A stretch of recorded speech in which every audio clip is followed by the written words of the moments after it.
You're listening to COB, Conversations on the Business of Brands, with Sudeep Chawla and Sharan Raghavan. Hi Sharan. Hey Sudeep. You don't seem as chirpy as you usually are. Don't worry, I am pretty chirpy today as well. Okay. No, I thought it has got to do the topic that you seem to have picked for yourself. Some prickly topic, it seems. Must have had some narrative around it, some story around it in your recent conversations with your clients. So we'll possibly discover it during the conversation today. This is something that not many people speak about, especially the marketers, and is usually left to finance guys to talk about and discuss and push the marketers on. But I like the fact that you picked it up. Now, did your wife have any role in you picking this topic? You discovered this while you were on a shopping spree with her. We're talking about pricing, by the way, for our listeners. And Sharan has picked pricing. I'm just trying to find out what triggered the choice of this topic. Okay, it's nothing to do with my wife, but it's got a lot to do with my clients. So I had a couple of clients where I had this exact same problem with them, or the same conversation. And I realized this mindset is pretty prevalent across the business community. And most people who are looking to build brands don't necessarily take pricing as seriously as they should. And that is something which I thought needed addressing. And even for the listeners who are listening to the podcast, it's about thinking about pricing from a brand lens. Interesting. So you're saying they don't take pricing very seriously and they're not thinking about it from a brand lens. Okay. Can you just explain that a bit more? Sure. So there are brands that end up having a wrong price, if I can call it that, because it's not thought through. The brand narrative and the brand experience and the price do not go in sync. What happens here is that your price is a part of the brand experience. And you cannot let that, like you said, be dictated by other functions or third parties, or it cannot be treated as an uncontrollable. For example, I saw a recent circular, an announcement from this brand called Pret a Manger, which said their costs are going up because coffee prices have gone up across the world. And therefore, they are upping their prices. They were basically rationalizing the price increase that they've done.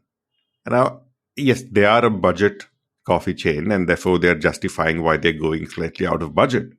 But can you imagine Starbucks ever doing that? Starbucks would never say, I'm charging you more because coffee has become expensive. They're charging you more nevertheless. They're not going to drop prices because coffee becomes cheaper.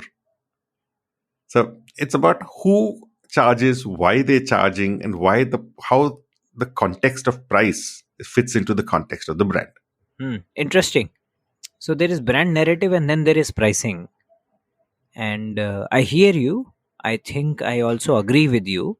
But it seems like a chicken and egg problem. What comes first, the narrative or the pricing? I think the narrative comes first. I think you put it brilliantly in one of the previous episodes, which said the brand starts even before the business does. And that dictates the price you're going to play at. A lot of businesses take the backseat approach to pricing, right? So there are different ways. Theoretically speaking, there are different pricing strategies. I'm not going to go into that today. So what we can do is towards the end, we could say what examples apply to each of the strategies that are theoretically spoken of.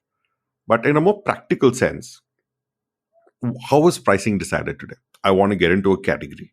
I look at players and I want to benchmark with their price. I look at market leaders. I want to benchmark with their price. I want to sell undersell to them. I want to give a superior product. Everybody who is at least in the FMCG space, says we want to give more for less. And that's the mantra they hold to their heart. And nothing wrong with that. But the starting point is the bigger companies are making too much margin. We figured out a way. We charge only less. You figure out a way to do what? To take less margin, but anybody can. And do you really think you are value engineering a product better than the conglomerates that are doing it in a category? very unlikely. So why exactly are you able to charge less? Because your appetite for the margin is less. Okay. But what does that do to your brand? Do you have a brand?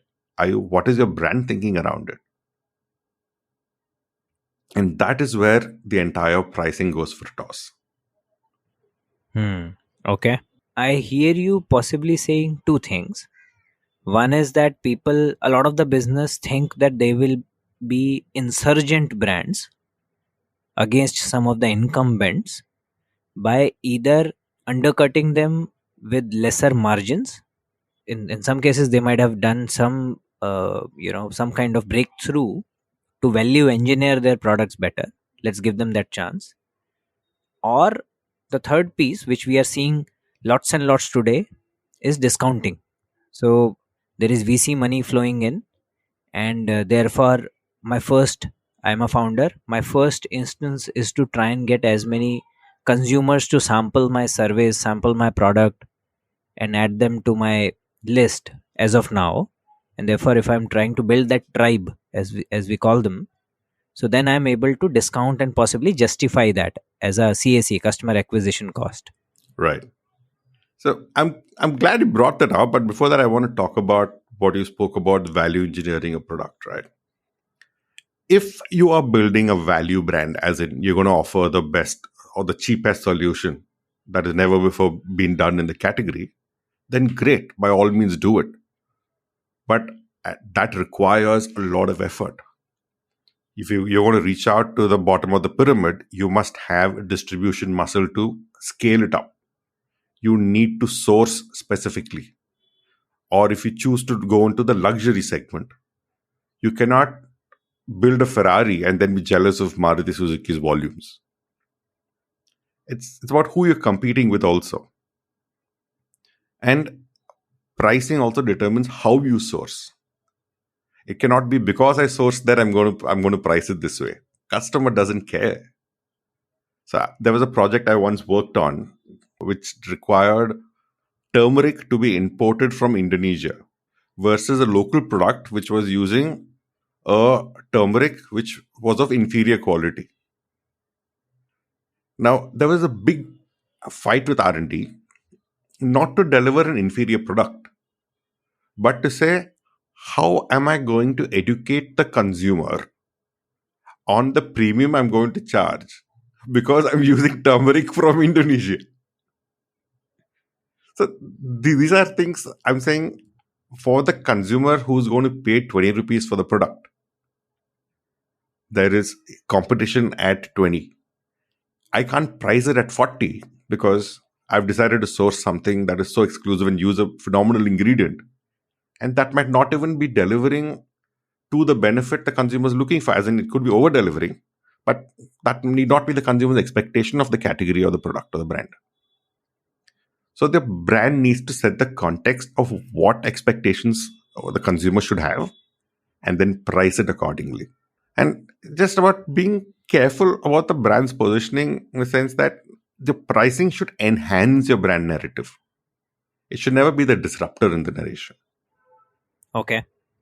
I completely agree with that. In fact, for one of the exercises that I was doing when I was part of the candy category, we looked at the manufacturing footprint of Parle. Okay. And the reason I mentioned Parle is because you were talking about bottom of pyramid, volume, pricing, product, etc. So Parle G obviously is the undisputed king in that particular category. Absolutely. And I don't think anybody has ever been able to disrupt them. I don't remember the exact count. Broadly, I think there were 30 plus factories that Parle G have across the country. Do you know that? Oh, I didn't know that. Is that because they distribute to a limited kilometer radius? Yes. So it's a voluminous product and the production process is not very complicated. So one way is that you really make scale production and transport it across India. The other way is that you don't make scale production, you produce according to localized scale and then don't transport beyond a certain 150, 200, 300 kilometer radius. That's brilliant. Thereby, number one, you deliver fresher product. Number two, the breakage is lower because Parle G tends to break.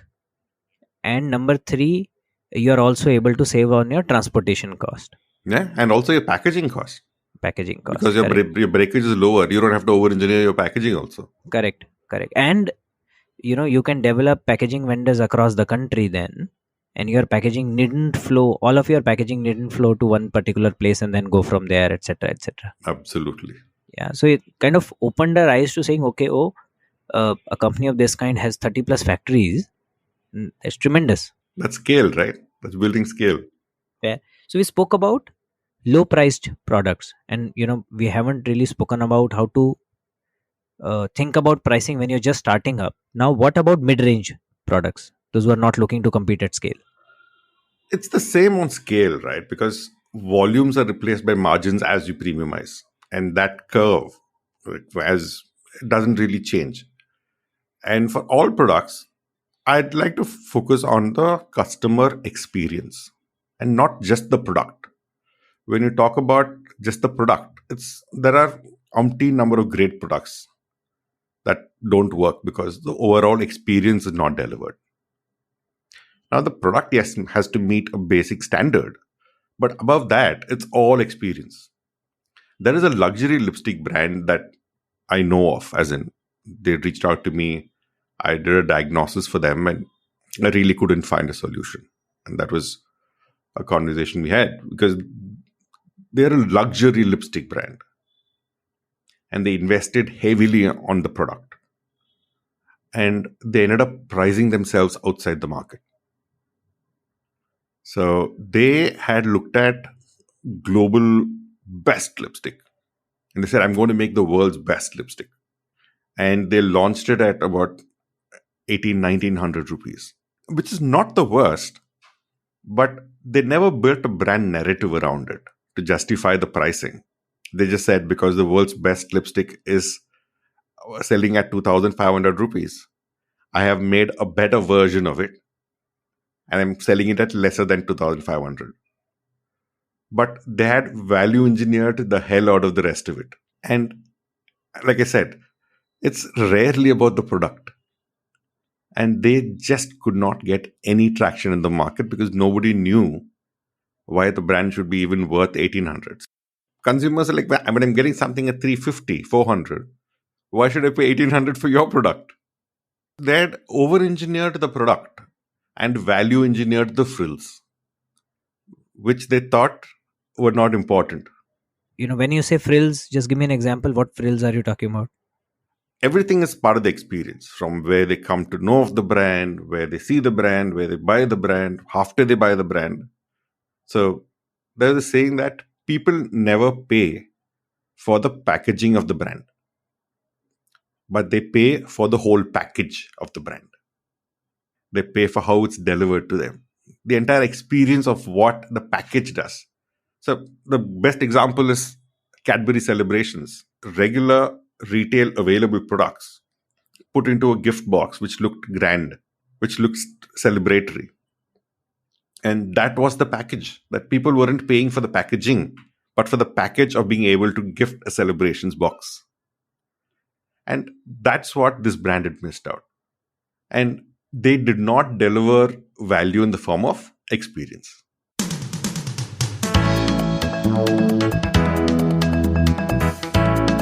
You're listening to COB, Conversations on the Business of Brands. Your hosts are Sudeep Chawla, marketing practitioner, business leader, and educator to advertising and marketing professionals, and Sharan Raghavan of Vitral Brand Expertise, growth consultants to consumer-facing brands and businesses.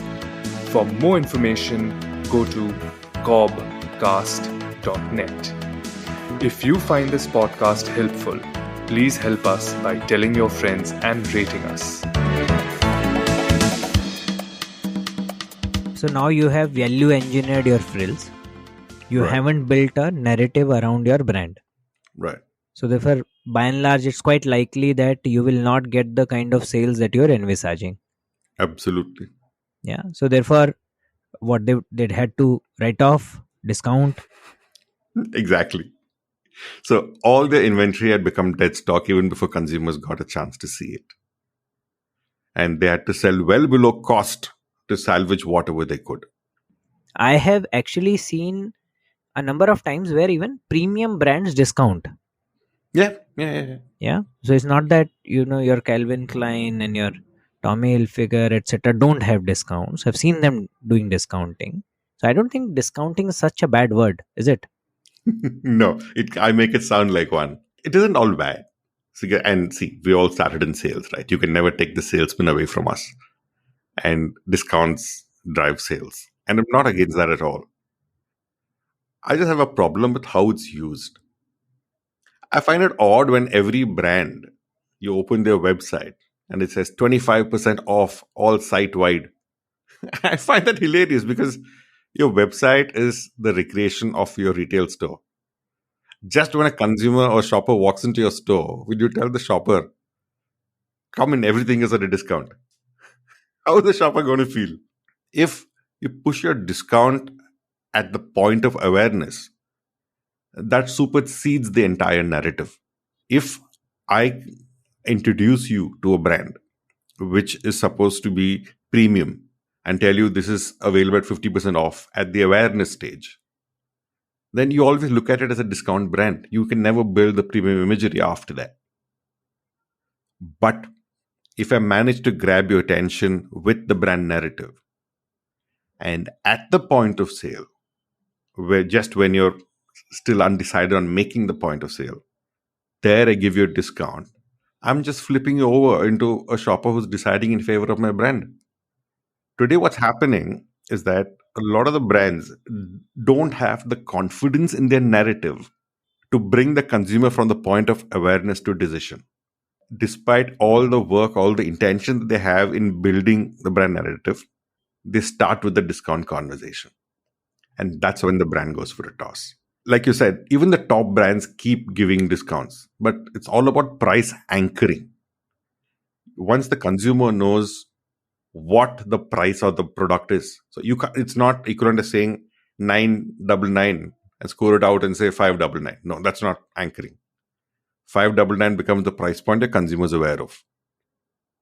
When it's 999, hold on to 999 and spend the time justifying that 999 through the consumer journey. At the point of checkout, if you can give them a discount just today only, or just for this week, or just a bulk discount, then you never a discount brand. You just used discount as what it's supposed to be used, as a conversion tool. Otherwise, you're using discount as the awareness tool, as the interest tool, as every stage of the consumer journey. That's all you're talking about. Nobody buys Apple because it is cheap. People know Apple is a premium product. And still, every day you open the newspaper, front page, they tell you how affordable Apple is. Because they've done the price anchoring for 1 lakh and above. And the print ad is to tell you what all you need to do to be able to afford it at 60K or 50K. Correct. Except selling your kidney. Exactly. And that is price anchoring. But constantly speaking of discounts, it just doesn't work. Okay.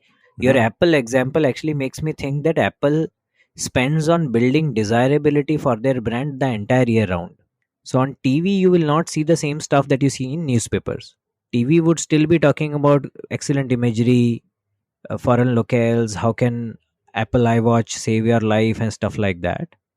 And then on print, they will make sure that you understand the mechanics of the discount. And I call it mechanics because they're not offering you a discount. They'll say this much for cashback, this much this much this. So they're making you work for the discount. They're clear.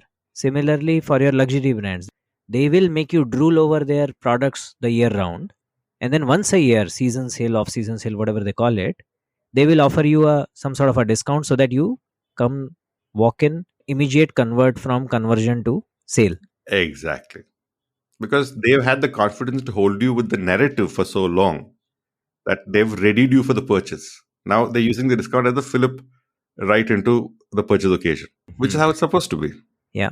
Now, on the second side, Sharon, suppose you're a startup founder and you have a vision where you want to democratize something. We spoke about Lenskart earlier.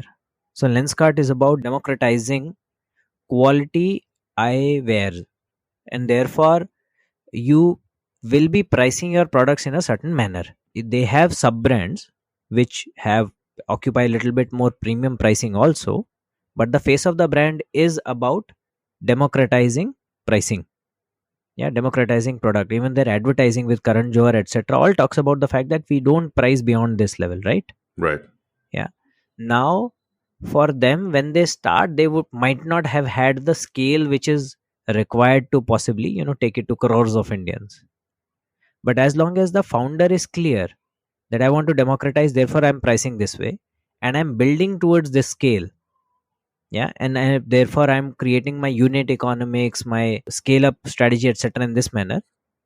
Then you can clearly say that the narrative is fine, pricing is fine, and the other parts of the mix, which is scale and everything else, will come in eventually. Right. That's true. Because you look at how they built Lenskart, right? They've built it as a value brand. And right from the start, they have been looking at everything at scale. And that is why I admire Lenskart, is that because I believe they are the country's amongst very few real D2C companies. They do their own manufacturing, and they are able to engineer the entire value chain to ensure the product is delivered at a lower cost to the customer. One advantage also Lenskart has is that there is no incumbent in the category. There are many brands in the sunglasses category. There's no brand in the powered glass category at all. There's no one national brand, no big brand in the powered glass category. Until you have the vision to build that scale, don't dare playing in the value segment or play in a very small niche. Okay. Do you have an example of a niche? Anything could be a niche. So there is this razor that I saw. It is a single blade razor, but apparently a very sharp razor. I think they were also on the US Shark Tank. I keep forgetting the name. I'll try and get the name. So they are playing in a very, very small niche of people who like the old fashioned single blade shaving, and who they're going for. Another brand that comes to mind is William Penn. William Penn is for fountain pen enthusiasts primarily, and people who like the old school style. I am a fountain pen crazy guy. I have I think half my salary has gone into fountain pens. Also, my wife says, because there are some 25, 30 fountain pens that I have. So I can't walk by a William Penn and not stop. I might buy in one of my 20 occasions of stoppings. But I just love being in William Penn because everybody at William Penn knows about pens. They talk about the angles, they talk about the nib texture. Every salesman in the store, and it's an Indian brand, and I love how it's been built. I think it's been acquired, it's been invested in. So that's a niche. It's talking to such a targeted niche, and they've stuck to it. And they're playing in the premium spectrum. And which also means that their TAM, or total addressable market, is a small one. Yes, a small TAM is not so bad for a startup because everybody says I want to operate in a large TAM market. The point is, when you're in a large TAM market, your competition also going to be higher. And smaller the TAM, it's even better. You can actually get your brand narrative sorted. So Seth Godin has this point where he says, smallest viable audience to create a brand following. So anyway, that's a digression, but it doesn't need to be a micro niche, but then you need to have a narrative which appeals to a certain set of audience to command a premium, or you must have scale to play in the value segment. Simple as that. And for example, Sharan, sometimes, so there is brand pricing and then there is SKU pricing. Sometimes you see some very good, even if not premium, mid premium brands having low priced SKUs. Yeah, and therefore, how do you reconcile, the two? Would a low price SKU lower their premiumness? Not really. So, for example, my favorite example for this is Dove. Dove in India spent about 15 years establishing its premiumness without even referring to it as itself as soap, because the comparison was soap and Dove is 1/4 moisturizing cream, and soap is a bathing bar. It's not a soap, and all that was built up. Now, after that, they launched the Dove shampoo. The premiumness, the brand narrative was established for so long, it no longer needed pricing to justify the premiumness. And it is a difference between affordability and accessibility. When Dove launched the sachet, it did not, when all shampoos were selling at 1 rupee, the Dove sachet cost 3 rupees. Basically, it was actually the Dove sachet was 3 times more premium than the regular sachet. And when the bottle was 1.5 times more premium than the regular bottle of shampoo. Actually, if you look at a price comparison, the sachet is far more expensive. But it created access to people who one day wanted to use Dove, were now able to use Dove. So the 3 rupees, they might not buy it as the everyday shampoo, but they'll use it once a week for their Sunday bath, or when they're going for a wedding or a special occasion, they'll want to use the Dove shampoo for it. Now, whether the product delivers the same experience as it does in a bottle, I don't know. But what's important is that the consumer believes that it does. And that belief is given by the brand narrative. And the 3 rupees is not devaluing the premiumness. It's actually, technically, even mathematically, it's enhancing the premiumness, but it's aiding the brand narrative.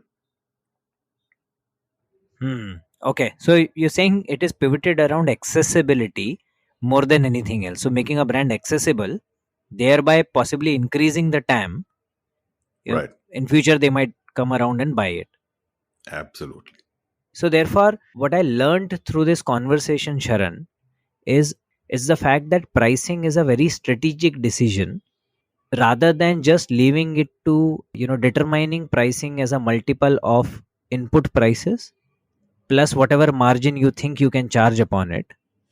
One should really think about what is the brand narrative and what role does pricing play in augmenting the narrative further. Now, you could be an incumbent or an insurgent, you could be a volume player or a niche player, but your pricing again would be determined by the kind of role that you want to play in that particular category. You could go with the right kind of pricing which suits your narrative, and then you don't need to worry too much. Even if you think your pricing is very niche, your pricing is very high, your market is very small, because like you said, that lower TAM is not so bad. In India, any low TAM also is in crores, number one. And number two, as you said, that lower TAM means lower competition sometimes, a lot of the times, and therefore you might be able to create a niche for you very well. Yeah. Versus going for something with a very high TAM where you will find competition snapping at your heels all the time. Absolutely. From one direction or the other. And hence, therefore, for all the startup founders, business owners, etc., who are listening to us, this is an invitation to relook at your pricing, see what connotation does your pricing create in the minds of the consumer who is receiving it, and then make sure that your pricing speaks to your narrative and supports your narrative. Yeah, once you do that, you will be able to use it very, very strategically. Right. Excellent. I think I really love this, Sharan. It's something that not too many marketeers talk about. I'm glad that we did. I think it just opens your eyes to more levers than you thought were available to any brand owner or a business owner. Oh yeah, that's the intention, because it kind of has hit my peripheral vision and conversations a little too much in the recent days. So I thought we should talk about it. Very nice. And to the customers or prospective customers of Vitral, now you know why Sharan prices the way he prices. Thank you for justifying my value. Value justification you have to do. At least now your clients know what are you trying to do when you're giving them a certain pricing. Thank you so much. Thank you, Sharan. Thank you very much.